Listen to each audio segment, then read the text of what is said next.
The chair in the principal's office was child-sized. That was the first thing she noticed. That they had seated her son, who was 6 years old, and whose name was Theo, and who had done nothing wrong, in a chair that was sized for a 6-year-old, which should have been correct, but which in this particular office, with its mahogany desk and its framed photographs of the school's most celebrated alumni, and its smell of furniture polish, and the specific expensive staleness of a room that has never been required to be anything other than impressive, in this particular room, the child-sized chair looked like a statement, like something placed deliberately to make a small person feel small. Theo was sitting in it with his backpack still on, which meant he had been brought directly from class without being allowed to put his things down, and he was holding the straps of the backpack with both hands in the way that children hold things when they are trying to be brave. And the thing they are holding is the most solid available anchor. His hair was slightly disheveled from what had apparently been a playground incident involving a ball and a comment, and the specific complex social physics of a group of 6-year-olds. None of whom had been taught by anyone at this school that kindness was a value worth practicing. His mother was in the chair beside it. Elena Voss. That was the name on the school's enrollment forms, the name on the lease of the flat in Marylebone, the name on the moderate bank account that covered rent and food and Theo's school fees and not much else. Elena Voss was sitting in her own chair with her coat still on, because she had been called from the market and had come immediately and had not been given a reason to remove her coat, and she was looking at the woman behind the mahogany desk with the level, complete, unhurried attention of someone who has been patient for a long time and has arrived at the conversation where the patience ends. The woman behind the desk was Dr. Patricia Crane, principal of Hartwell Academy, and she was saying something. What would you do if this were you? If your child, your 6-year-old son who had done nothing wrong, who had been told by another child that he didn't belong at this school because his mother didn't have the right kind of car, and his birthday party hadn't been at the right kind of venue, and who had responded to this by crying quietly in the corner of the playground until a teacher found him. If your son was sitting in a child-sized chair with his backpack on, and the principal of the school was explaining, with the professional confidence of a woman who has never once questioned whether her confidence was earned, that his place at Hartwell Academy was no longer appropriate for all parties, what would you do?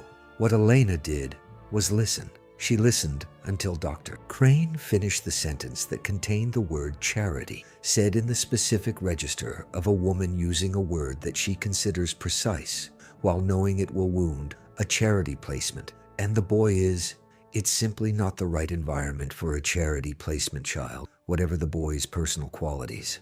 And then Elena was very still, and the stillness lasted approximately 3 seconds. And then she reached into her coat pocket. She took out a phone. Dr. Crane was still talking. Something about the school's ethos and the importance of the right fit, and the difficulty of these decisions, and the absolute certainty that this was in everyone's best interest. The school secretary, a woman named Mrs. Platt, who had been in the chair near the door with a clipboard, and the expression of someone who has witnessed enough of these meetings to be neither surprised nor comfortable, had stopped writing.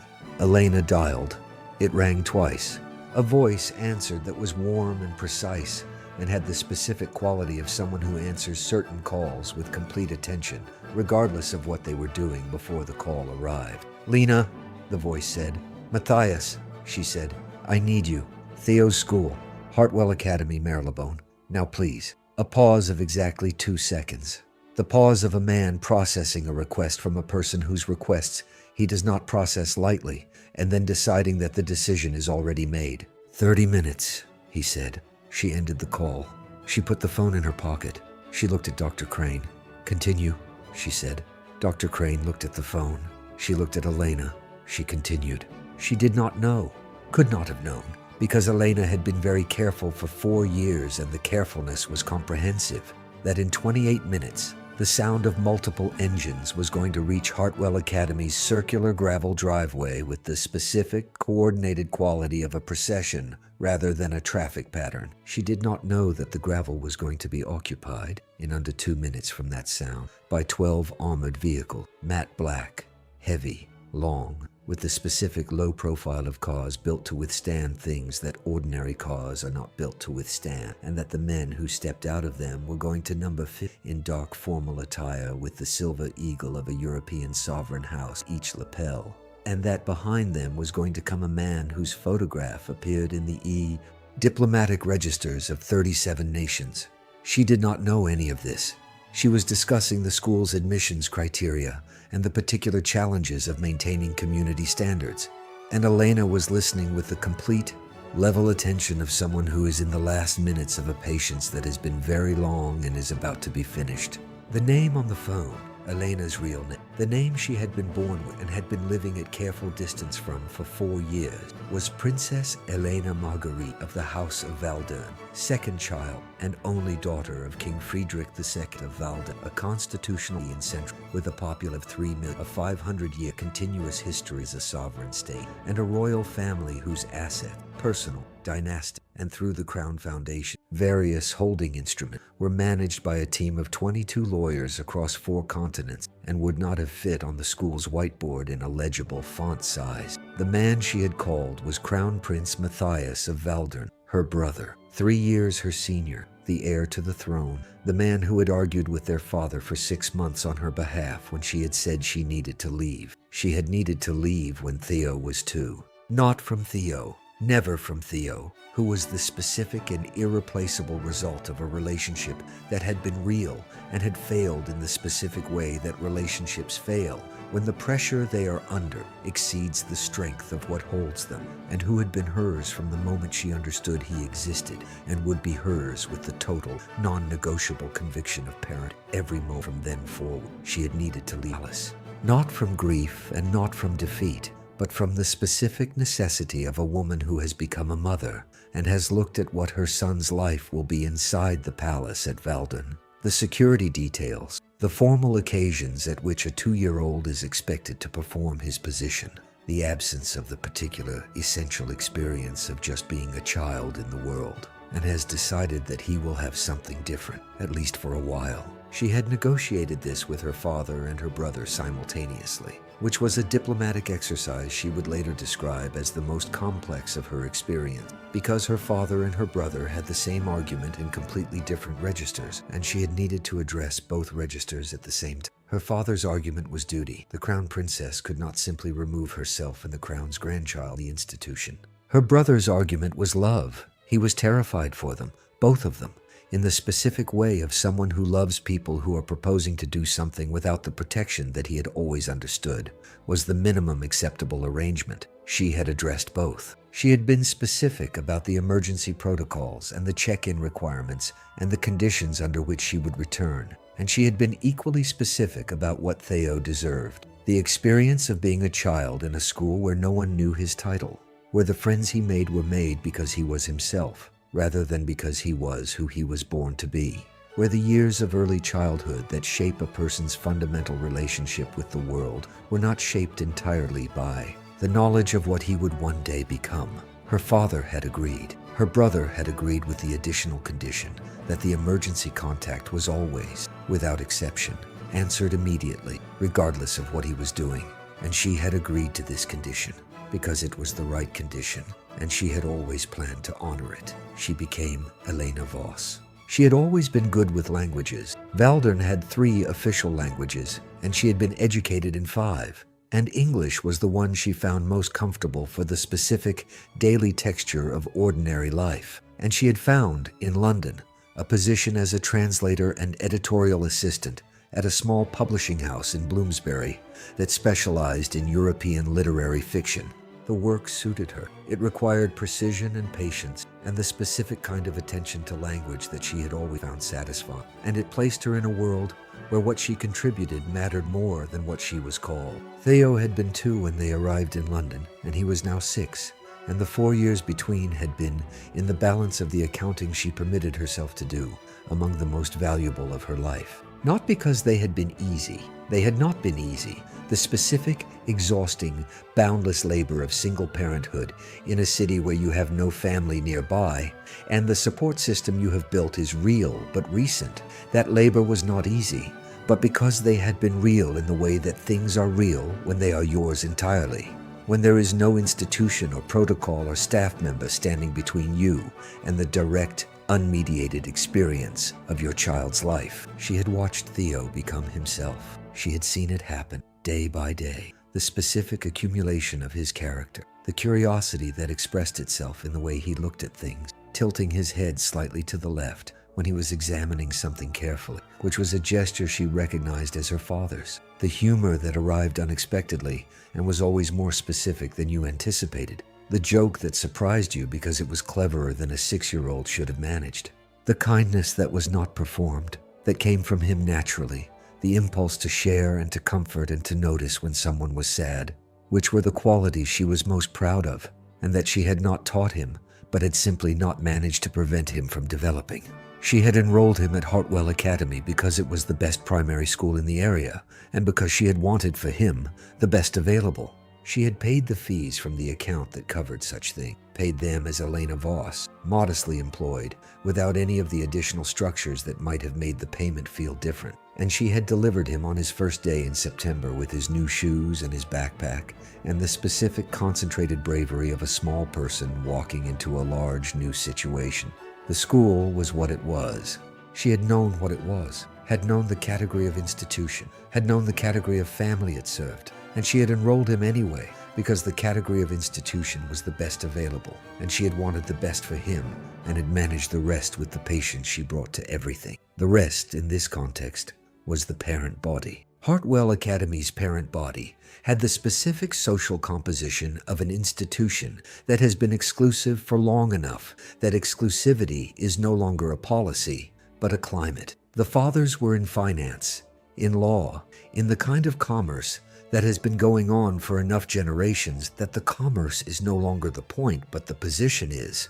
The mothers were, with the exception of a few who had their own careers, the specific variety of person produced by the intersection of significant wealth and the social role of wealthy wife, expert in the forms of belonging, fluent in the implicit hierarchies of institutions like this one, and unified, not through conspiracy, but through the simpler and more durable mechanism of shared interest, in the maintenance of the conditions that made belonging to this community mean something. The queen of this particular court was a woman named Serena Whitmore, whose husband was the CEO of a private equity and whose social influence at Hartwell Academy was absolute in the way that things are absolute when they have never been challenged. She drove a car that cost more than people's houses. She wore clothes that were selected not for beauty, but for recognizability. The specific, brand-dependent recognizability of someone for whom clothing is communication, and the communication is always the same message. I am in the category you think I am. She had 2 children at Hartwell, a daughter in Theo's named Arabella, and a son in the year above.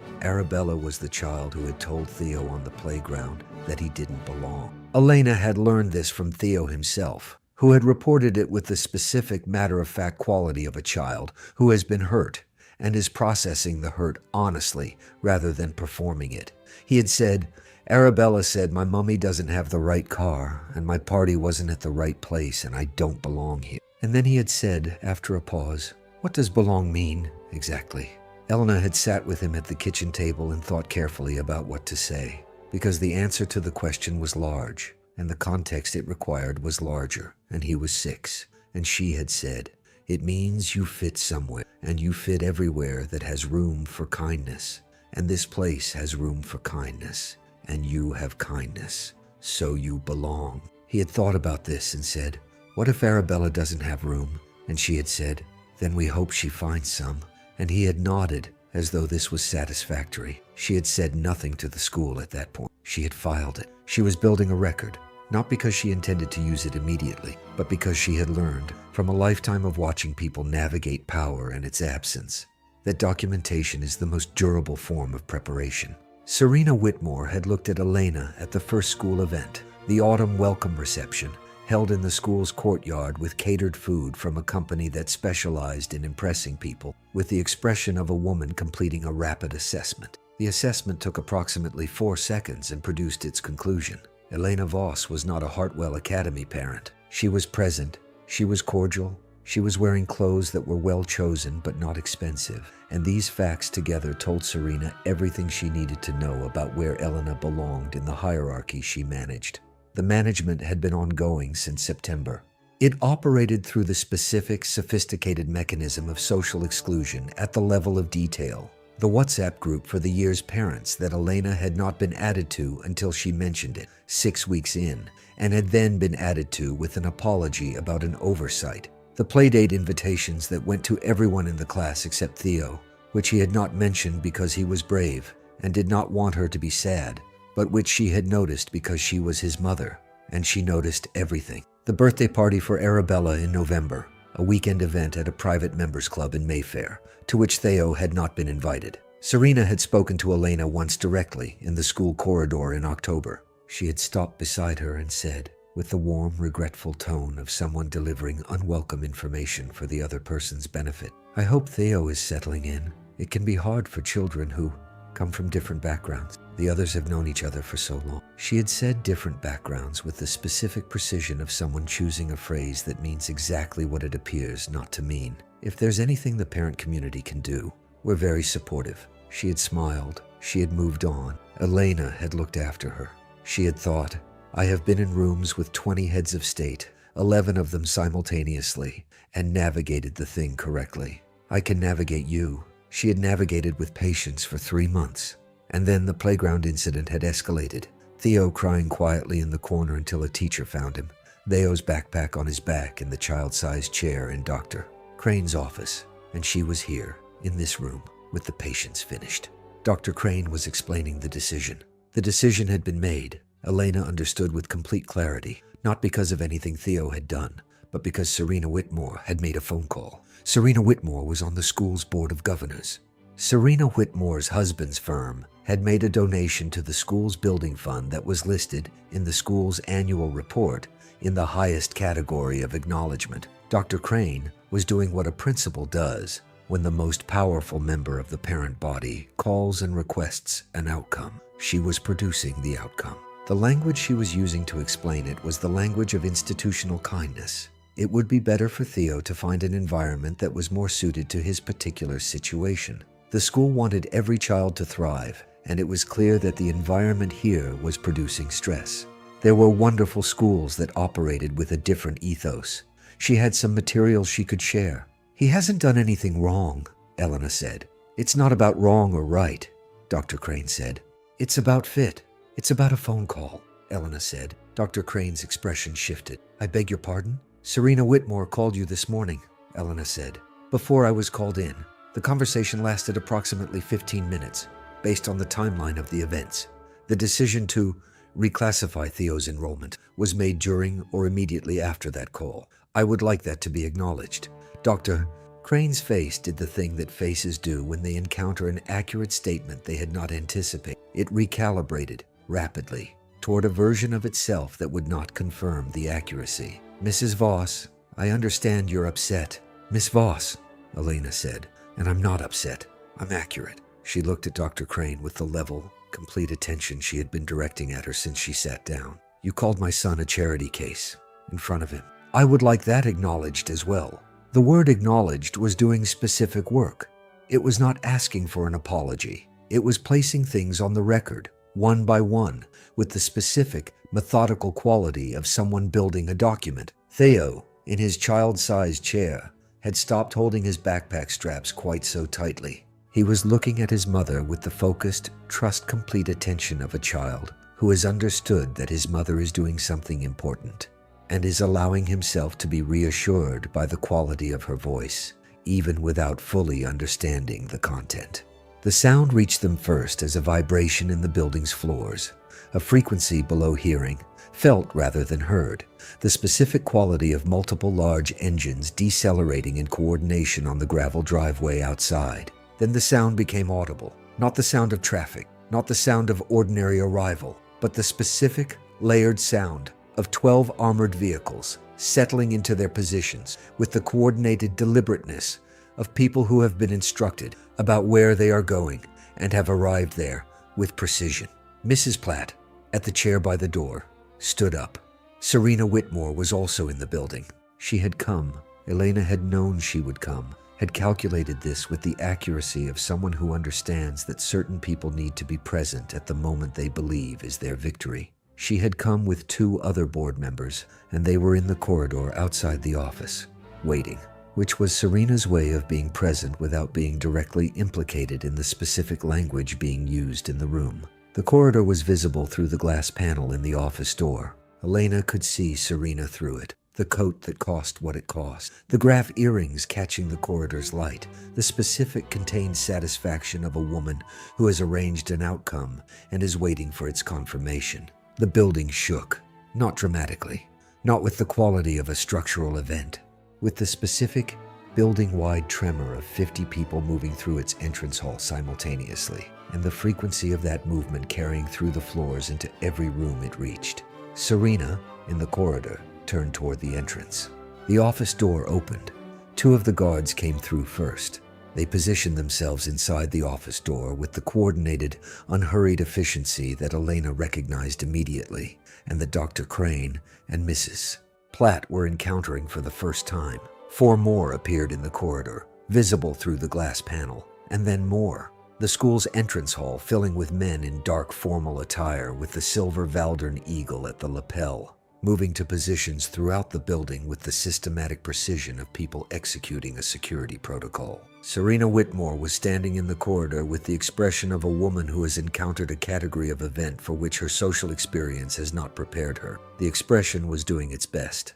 It was not succeeding. Crown Prince Matthias of Valdern entered the office. He was 37 years old. He had the height of the Valdern family and the specific composed quality of someone for whom authority is not a posture but a lived condition. Someone who has been in consequential rooms since childhood and has arrived at a relationship with consequence that is simply factual, simply present, requiring no performance. He was wearing a dark suit of extraordinary quality. He wore no insignia. The crown did not need to announce itself through jewelry. He wore his position in the way he moved through a room with the complete unhurried ease of someone for whom the room is a space they have chosen to enter, which is always the truest form of authority. He looked at the office. He looked at Dr. Crane, who had risen from behind her desk with the automatic, involuntary quality of someone whose body has responded to something before their mind has fully processed it. He looked at Mrs. Platt, who was holding her clipboard with both hands. He looked at Theo,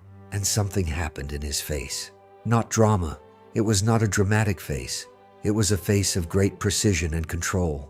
But something moved through it when he saw his nephew in the child-sized chair with the backpack on. Something that was specific and private, and was the expression of a man who has loved a child since the child was born, and who has just understood the full context of what has happened to that child today. He crossed the office.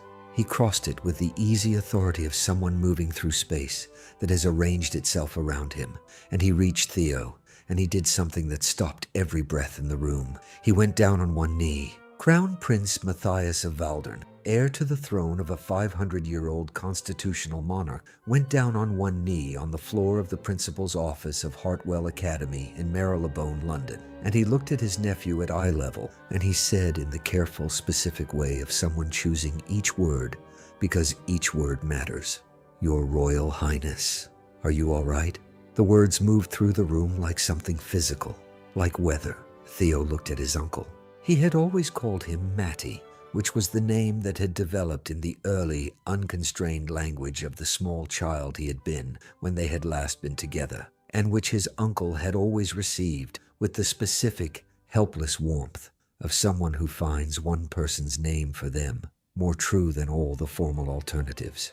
He said, "Matty, they said I don't belong." Matthias looked at his nephew for a long moment. Then he said, "They were incorrect." He said it in the precise, final way that certain statements are made when they are not arguments, but corrections. When the incorrectness is so complete that the word incorrect is itself an understatement chosen for the child's benefit. He touched Theo's face lightly, one hand briefly, the gesture of a man who loves someone and is in a public context, and he stood. He turned. He turned with the measured, deliberate quality of someone who has been patient for the duration of his travel from wherever he had been to here, and who is now finished being patient, and who is about to be simply and completely what he is. He looked at Dr. Crane. Dr. Crane was standing behind her desk.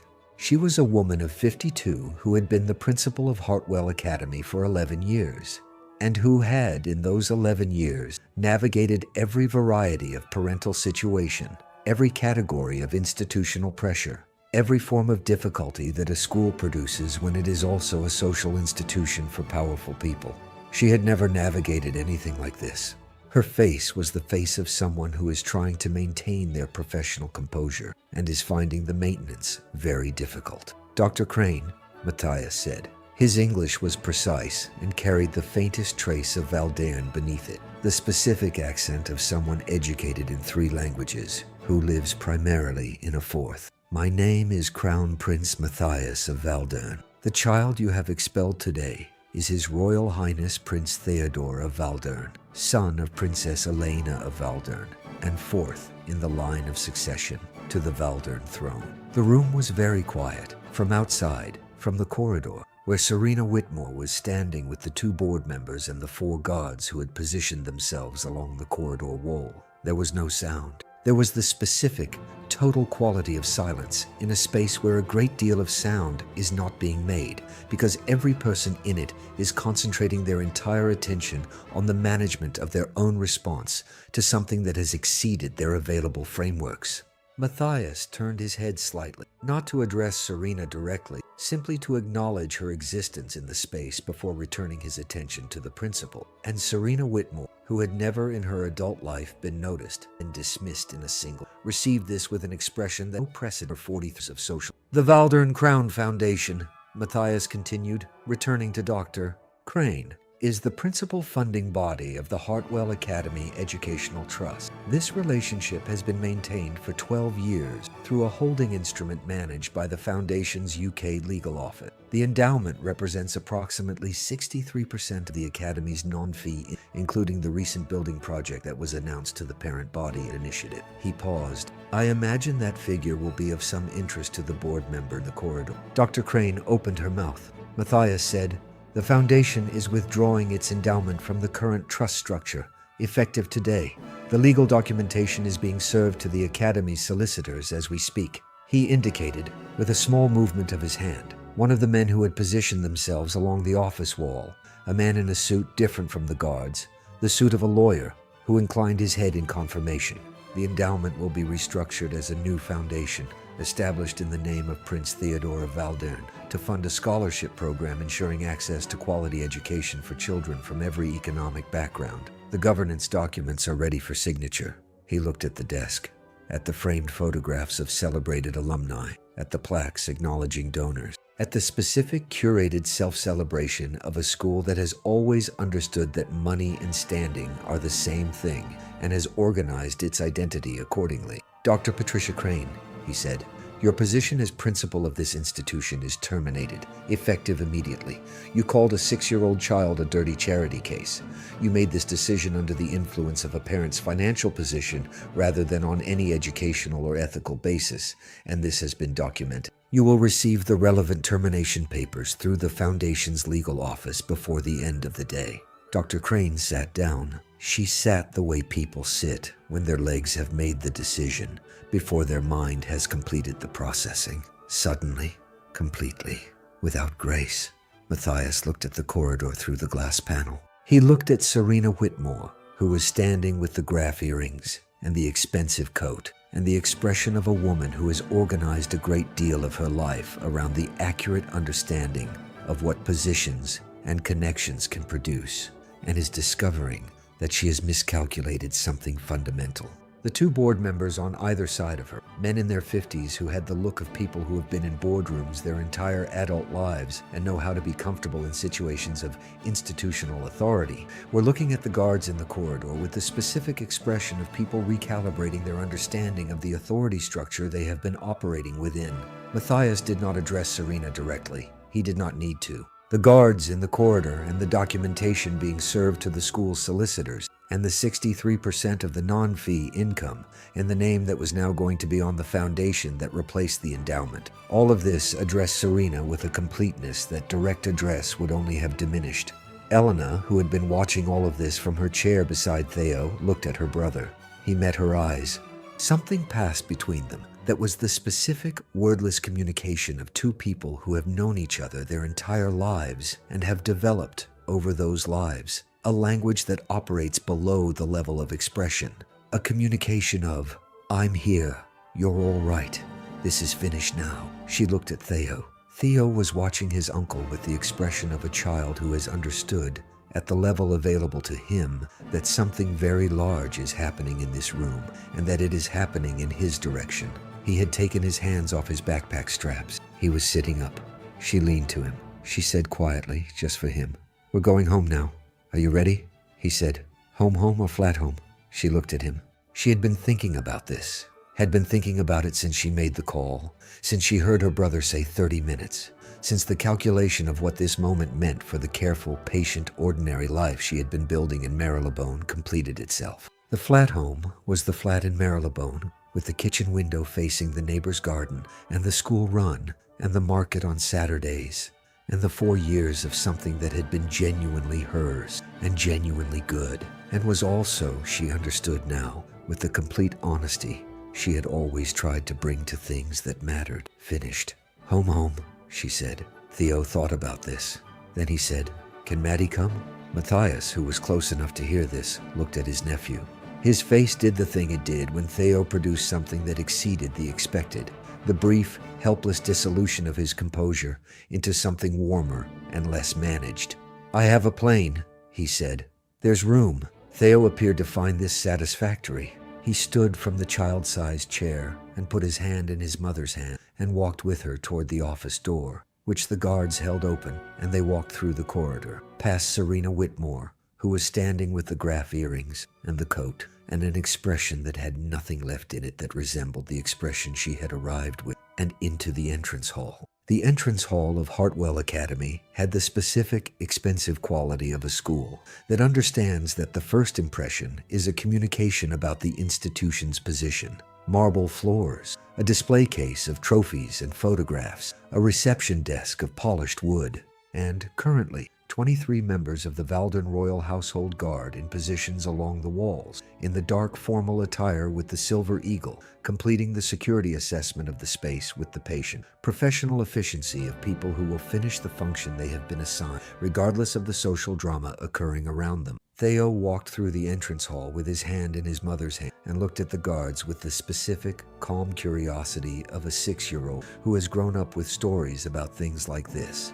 and is now encountering the thing itself. He said, "Are those our guards?" "Yes," Elena said. He looked at them as they passed. He said to one of the guards nearest the door, with the complete, natural directness of a child who has not yet learned to be self-conscious about his own position, "Hello." The guard, who had been maintaining the absolute stillness of trained security personnel in an active operation, looked at the small boy who had addressed him, and something adjusted in his face, not breaking his professional composure, not departing from his function, simply a small adjustment, the specific human response to a child's directness. And he said, "Good afternoon, Your Highness." Theo appeared to find this satisfactory as well. He continued through the door. The gravel driveway held 12 armored vehicles, and the afternoon light was the specific low gold of October in London, and the air smelled of exhaust and autumn leaves and the cold that was coming in the evening. And Elena stood on the steps of Hartwell Academy and held her son's hand and looked at the convoy and thought about going home. She thought about what home meant now. She thought about the palace at Valdon, the library, the gardens, her father's study where he kept the first editions and the globe that had been in the family since the 17th century, and which she had loved as a child, spinning it until her father stilled it with his hand and said, "You can go anywhere, but you have to choose." She thought about what she was bringing back with her, the 4 years, the flat in Marylebone, the kitchen window and the market, and the specific, daily, irreplaceable labor of knowing your child's life in its full and unmediated reality. She was bringing back the knowledge that she was a mother before she was a princess, and that these two things were not in conflict, but were, in the right order, the correct architecture of who she was. She thought about Theo, about the child-sized chair with his backpack on, about "I don't belong here," and what does belong mean exactly.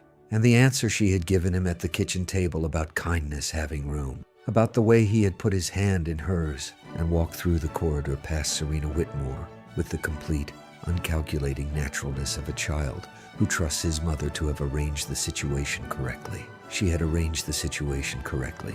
She had done it with patience and with documentation and with the specific, cold, precise understanding of power that comes from having lived both inside it and outside it, and the outcome was complete and it was permanent. In the days that followed, the Valdon Crown Foundation's restructuring of the Hartwell Academy endowment was processed through the relevant legal channels with the efficiency that characterizes things managed by extremely competent lawyers with extremely significant resources. The new foundation, the Prince Theodore Educational Foundation, was established with a governing charter that mandated scholarship access for children from every economic background, with an admissions policy that explicitly prohibited the consideration of parental social or financial position in enrollment decisions, and with a board whose composition was required to include educational professionals rather than the previous board's mix of donor-class parents. Dr. Patricia Crane's termination was also processed efficiently. She did not contest it. The documentation of the morning's events, the recorded conversation, the timeline of the decision, the relationship between Serena Whitmore's phone call and the expulsion was specific and complete, and contesting it would have produced a legal process that Dr. Crane's solicitors advised her would not go in her favor. Serena Whitmore's position on the Board of Governors of the newly restructured foundation was not continued. This was not announced dramatically. It was simply the natural result of a governance restructuring that produced a board with different requirements than the previous one, and Serena did not meet those requirements, and neither did the two board members who had been standing in the corridor on the day. The school's community learned about this through the normal channels of school communications, which were now managed by the foundation rather than by the previous administrative structure, and the community absorbed the information with the specific, quiet realignment that social communities undergo when the structure of authority within them has changed. The Whitmore children remained enrolled. This was a deliberate decision, and it was Elena's. The children had done nothing wrong. They were, like all children, the products of the adults around them and deserved the opportunity to be in a different environment than the one their parents had created. The scholarship program meant they would be in a school with children from many more backgrounds than they had previously encountered, which Elena considered, without sentimentality, simply the correct condition for a child's education. Theo went home. Home. He helped pack the flat, which he approached with the focused, practical enthusiasm of a 6-year-old given a job and determined to execute it well. He asked thoughtful questions about what they were taking and what they were leaving, and whether the neighbor's garden would still be there when they came back to visit, because he had always liked the garden. Elena told him the garden would be there. She told him London would be there. She told him home. Home had its own gardens, and she was going to show them to him, and he was going to have opinions about them, and he said what kind of opinions. And she said the right kind. She called her father from the flat the evening before they left. He answered the way he always answered her calls, immediately, as though he had been waiting, which she understood was not exactly true, but was not exactly untrue either. He said her name. She said his name. They were quiet for a moment, in the specific, full way of people who are comfortable with silence, because they are comfortable with each other. She said, "We're coming home, Papa." He said, "The rooms are ready." She said, "The school." He said, "I know. Matthias told me." A pause. "The boy? He's fine," she said. "He's remarkable." She looked at Theo across the half-packed flat, sitting on the floor building something from the remaining boxes, with the focused, absorbed quality of a child whose imagination is larger than his materials. "He's so remarkably fine." Her father was quiet for a moment. She could hear him breathing. She could hear, in the breathing, the specific quality of a man who has been waiting for something and is receiving the news that the waiting is finished. "Come home," he said. It was not a command. It was the word home said by someone for whom home is the whole of what they mean. True power, Elena would tell her son when he was old enough to need the telling and young enough to still be forming the understanding. She would tell him on a morning in the Valdon Palace gardens. The gardens he had learned and would continue to learn and had begun already to have opinions about in exactly the way she had predicted. True power does not require the right car.